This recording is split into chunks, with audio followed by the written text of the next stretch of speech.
nandito nga ako ngayon mga mare sa Tayabas. At eto nga, ako ngayon ay nagpapagahasa. Pahasa.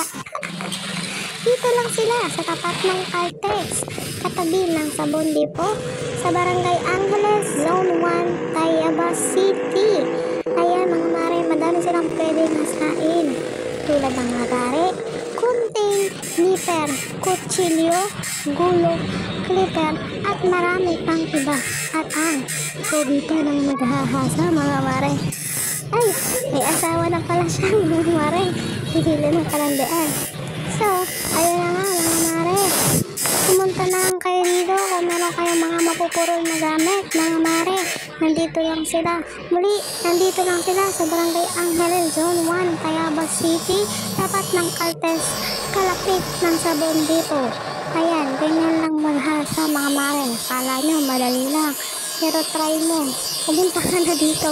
Magpahasa ka. Go na!